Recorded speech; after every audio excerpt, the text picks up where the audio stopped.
காட்சி தருவதை கண்டு தரிசிக்கின்றோம். மகர ஜோதி என்பது வான நட்சத்திரமாம். சபரிமலையில் இருந்து தெரியும் புனிதமான வான ஒளியின் நம்பகத்தன்மைதான் மகர ஜோதி என கூறப்படுகிறது. ஐயப்பன் தன் பக்தர்களை ஆசிர்வதிப்பதற்காக மகர ஜோதியில் தன்னை நிலைநிறுத்திக் கொள்வதாக நம்பப்படுகிறது.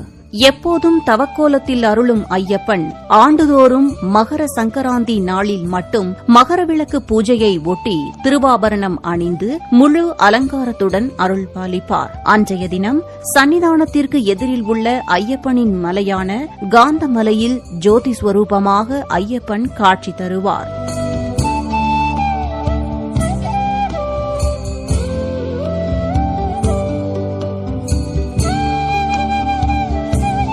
சூரியன் வருடத்தில் உள்ள ஒவ்வொரு மாதமும் ஒவ்வொரு ராசியில் பிரவேசிக்கிறார். ஜோதிட சாஸ்திரப்படி ஜனவரி 14 அல்லது 15ஆம் தேதி அன்று சூரிய தேவன் மகர ராசியில் பிரவேசிக்கும் உத்தராயண கால துவக்கமே மகர ஜோதி வேளை எனப்படுகிறது. தெற்கு அரைக்கோளத்தில் மகர ராசியில் இருக்கும் சூரியன் இந்தியாவில் வடக்கு நோக்கி நம்மை நோக்கி நகரத் தொடங்கிய காலகட்டத்தில் மகர சங்கராந்தி வருகிறதாம்.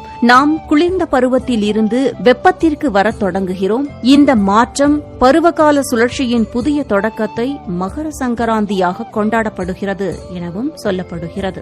ஐயப்ப சுவாமி பந்தளம் அரண்மனையில் வளர்ந்தவர். அதன் பின்னர் அவர் சபரிமலையில் யோக நிலையில் அமர்ந்தார். இந்த நிலையில் ஆண்டுதோறும் பந்தள மகாராஜா ஐயப்பனை காண சபரிமலைக்கு செல்லும் போது திருவாபரணங்கள் எடுத்துச் சென்று ஐயப்பனுக்கு அணிவித்து வழிபடுவது வழக்கமாம். அதனை நினைவு கூறும் வகையில் ஆண்டுதோறும் பந்தளத்தில் இருந்து வரும் ஆபரணங்கள் ஐயப்பனுக்கு அணிவிக்கப்பட்ட பின்னர் அங்கே பொன்னம்பல மேட்டில் மகர ஜோதியில் ஐயப்பனை லட்சக்கணக்கான பக்தர்கள் தரிசனம் செய்கின்றனர்.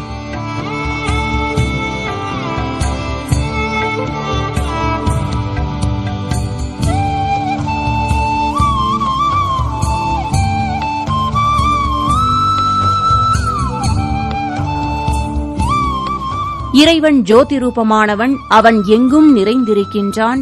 எனவேதான் பொன்னம்பலமேட்டில் சுவாமியே சரணமையப்பா எனும் பக்தர்களின் சரண கோஷம் மலை முழுவதும் அதிர ஐயப்பனை ஜோதி ரூபத்தில் தரிசனம் செய்கின்றோம்.